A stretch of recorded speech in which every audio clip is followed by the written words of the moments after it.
Hello everyone, welcome back to my channel. First of all, thanks a lot for your response on my previous video in which we have covered about our day 1 learning in Salesforce billing. Let's take for the next step towards learning Salesforce billing. So today we are going to cover different types of rules available in Salesforce billing.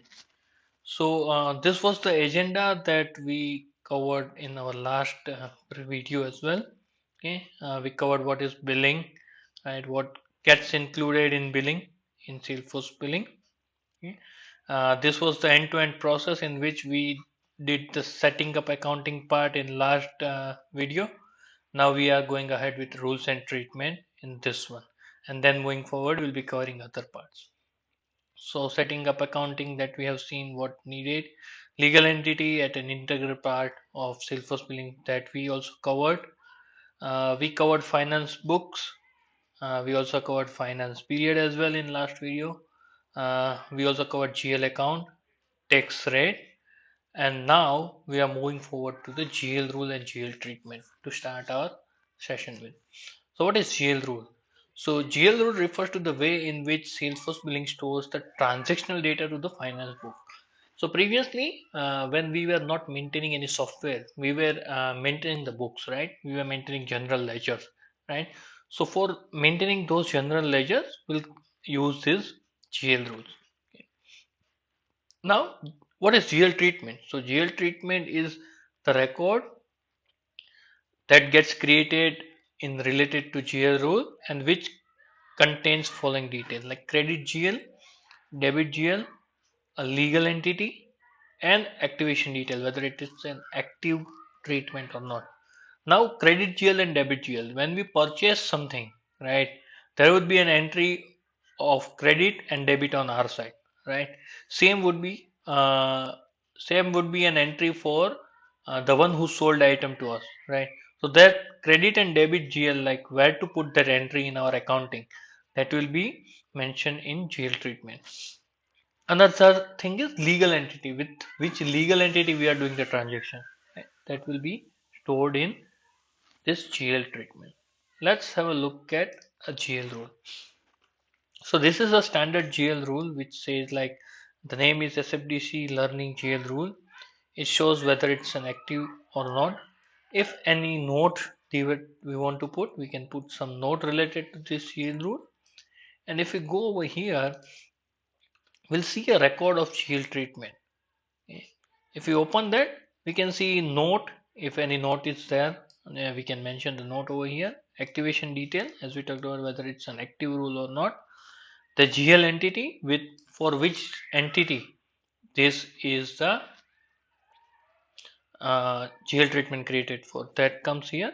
And as I talked about credit and GL, so whenever a transaction happen, where to credit and where to debit that transaction, that will be stored over here on GL rule and GL treatment. So that was something about GL rule and GL treatment. Now let's see what is billing rule and billing treatment. What can we do with that? So billing rule defines whether an invoice line gets created for your product or not. So consider a situation whenever we are selling something. That's our choice whether we want to bill it or not, right? Many a time it happens like whatever we are selling, we are billing it, but for some of the products, we don't want it to be billed. We don't want an invoice line to be created because that's a demo product or something like that. So that can be controlled from billing rule as well, whether to create an invoice line for that particular product or not. Billing rule also defines how your invoice line gets created for partial period sale or combined sale. So what is partial period sale and combined sale? So whenever you are selling something, okay, so let's say you are selling something on mid of this month. Let's say you are selling something on 15th of March. Okay, then whether you want to, and let's say your billing is per month. So whether you want to create your invoice line for this 15 days or you want to club that invoice line or club that billing in next month, right? So whether you want to create billing for 15 days or in next month you want to create the billing for 45 days, so that can be controlled with this partial period sale. And then obviously a billing treatment is related to billing rule. which contains following information like which finance book this billing rule is related to, which GL rule this is related to, a legal entity related, cancellation rule, upon cancellation how it works, cancellation invoice plan as well if we are using a milestone based product. So that was billing rule. And let's see. So here is the billing rule that we are having. It says like the name is this SFDC learning billing rule. Initial billing trigger. So when this billing needs to be triggered, right? Okay. So it will be triggered on order product activation. So once you activate the order, the billing will kick off. Talking about partial period treatment, there can be two values, separate and combined. If you put it separate, then as we talked about, it will create an invoice line for 15 days of this month. And if it is combined, then invoice line will be created for that particular product in next month, and which will have the billing for 45 days, 15 months of this billing for this month, and next 30 days for next month. Notes if you want to have any, and this is the flag which can be used whether we want to generate an invoice for our invoice line item for product or not. If it is said to no, then it will, when you do bill now or generate an invoice using invoice scheduler, if it is said to no, then it will not create an invoice line for that particular product. Billing treatment. So billing treatment defines like notes, whether we want to put any notes or not. Cancellation rule, how cancellation will work. Invoice plan as we talked about if there is any. Then billing entity, GL rule and billing rule that we talked about. And there is something called new order invoice plan. So if there are any invoice plans for new order, then also that will be mentioned over here. We'll cover that part separately, but to guide you guys for to start with, this will be an enough information for you guys. We'll show you how you can relate this with any particular product as well, but before that, let's take a look at tax rule and tax treatment. So what is tax rule? So tax rule defines whether the taxation will be applied for a particular order or invoice line, right? How that will be applied. Tax treatment is recorded in relationship to tax rule. So there will be a related list of tax treatment where we can define tax related stuffs. Tax treatment stores following. So now whenever we are providing a taxation or whenever we are implementing taxation, the very first task is which tax engine we want to use, right? So that can be defined in tax integration. That would be a lookup to tax treatment. There will be a tax code, right? If any particular code is being provided, the tax code will be used. GL rule, where to record this taxes. For general ledger, we can provide the tax GL rule. Legal entity, and this needs to be carefully added. Legal entity the address of legal entity must match with tax rate, okay, that previously we have seen, otherwise it will not allow us to calculate the tax. Okay, so let's have a look at tax rule. So this is a sample tax rule like SFDC learning tax rule, whether it's an active or not. Any notes we want to add, if we set it as no, right, then whatever product it's being associated with, it will not calculate tax for that particular product. Right now we have said it as yes, so it will calculate the tax for that particular product. I'll go over here into text treatment where I can see text code. I haven't defined any. It's an active one. The entities like legal entity we have defined, GL rule we have defined, tax integration also we have defined. Now if you open tax integration, we can see like which kind of tax engine we are using. Right now we have set it to default. That's where it is a default tax engine for us. It's an active one. And over here we can define which kind of tax engine we want, because Avalra can be also used for tax calculation, that we can select over here, and then the tax calculation will be derived using Avalra tax engine. For us, we have used the standard one only. Now, as we talked about the legal entity, right? So the address of legal entity or the least address of legal entity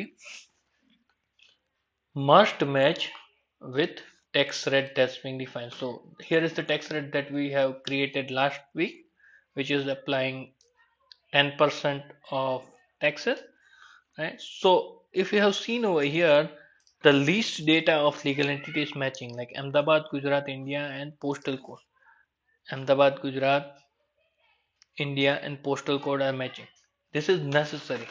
Apart from this, the other thing that is necessary to be said is something like this.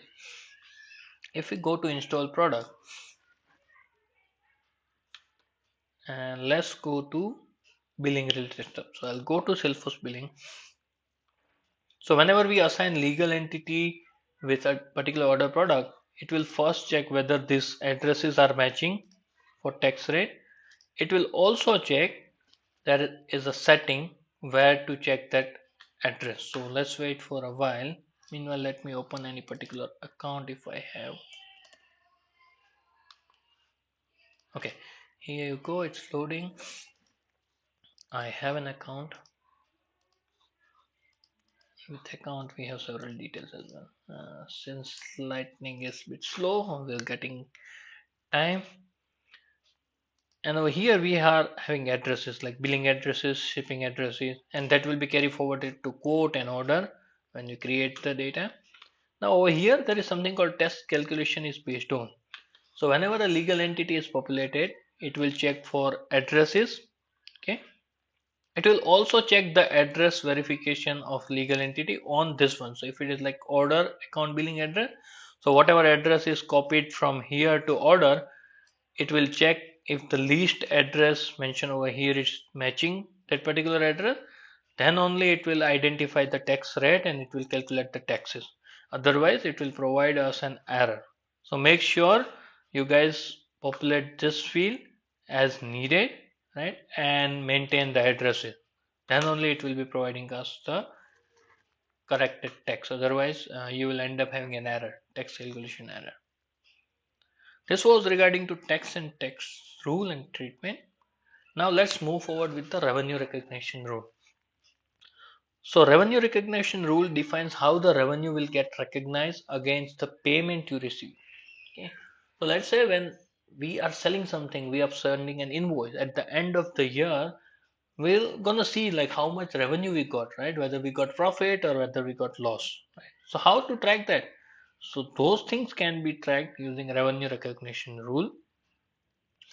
Revenue recognition treatment is recorded in relation to RevRec rule. Revenue recognition treatment stores following detail. The first is revenue recognition method.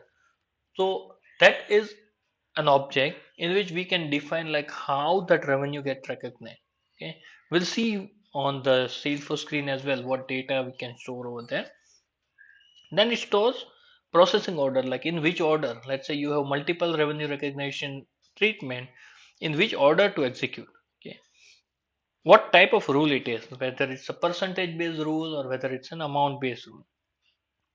If it is let's say creating a revenue schedule creation action, so let's say when we want to create revenue schedule, uh, either we want to have it on product activation like order activation, or we want to have on invoice posting, that can be mentioned over here.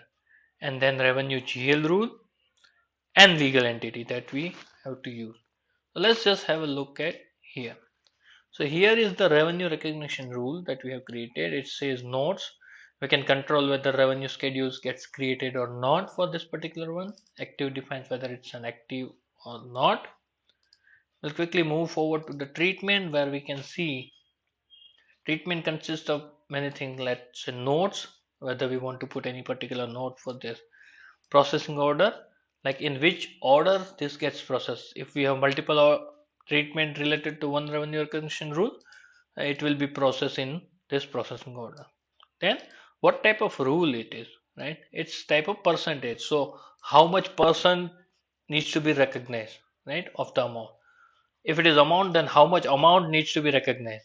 And reminder is for, let's say you are having multiple rules, multiple treatment to a rule. First rule is 40%, second rule is 30%. Then if you put it reminder, then the next 30% you don't have to define. Whatever is the remainder, it will be allocated based on that. If it is a flat amount, you can provide flat amount over here.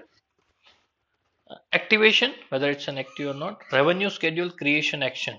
So when this revenue schedules get created on order product activation, on invoice activation, credit invoice posting, credit note and debit note posting. So when to create those rules or revenue recognition data, okay, revenue transaction. Now looking at the revenue distribution method, what can we define over here, right? So let's see. Monthly recognition proration, number of days, right? Okay, so how the proration will happen, whether it will be in number of days, so that will be only one value, so we have to go ahead with number of days, how it will be prorated. Now creation process, whether it's a manual process or we want it to be automatically created, right? If you put manual, then you might have to manually trigger that. Right now we can put it automatic, so that whenever you activate the order product, it will automatically create the revenue transaction or revenue schedule. Type is order, because over here the revenue distribution, revenue schedule creation action is order activation, and that's where the type is order. That will be changed based on this. It will be order invoice if this is invoice posting, credit note if it's credit note posting, debit note if it's debit note posting. So that will be changed according over here. Now distribution method monthly. So how frequent we want to create the revenue schedule, right? If it is daily, then it will create per day. If it is monthly, then we'll create per month. And if it is full recognition, it will create a single revenue schedule for all. Then the revenue schedule start date, order start date and end date. Full recognition date will be only mentioned if you select distribution method as full. Right. Okay. So that way you can define that. Now revenue GL rule, legal entity that we talked about, whether a new agreement will be associated or not, how much revenue schedule amount to be added, it will be a transaction. So whatever transaction is being made, whenever you allocate a payment, right? And once how much payment will be allocated, right? That much revenue recognition will happen. So what ideally happens is at the order product activation, it will create the revenue schedule, right? Which whatever amount we are asking for, right? Unbilled amount, okay? And then it will be actually whenever a payment will be made against that particular product invoice line, it will be actually putting some values, okay? So first of all, let me show you an order I have. See,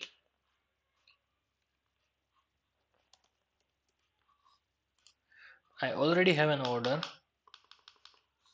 Let's see the order on which we have already created those revenue transaction or revenue schedule. So if you see on this particular product, we have revenue schedule got created, right? It is only one revenue schedule, and with this we have got recognized value and unrecognized value. So recognized value is the one we have got payment against. So we have got payments of 1,20,000 against this. Let me just show you the invoice as well. So I'll just go to this order.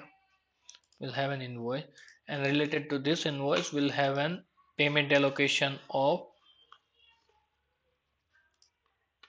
1,20,000. Okay, so if I go over here in particular invoice, I'll go to invoice line, which one it was. It was related to solution architects. Let me see the solution architect. If I go to related list, I have a payment allocation, and that payment allocation is for 1,22,000. I believe I have opened up. Yeah, this will be, let me see which one it is. Just a sec. What a product. Yeah, that's the solution architect only. 1,20,000 is the billing amount, right? Without tax. Okay. So that's where it has created a entry of 1,20,000 over here against the payment, and the rest of the revenue is unrecognized 1 lakh, like 13,20,000. And once that is being paid, this will be fully recognized one and the status will be changed. Okay, so that is how these rules can help us.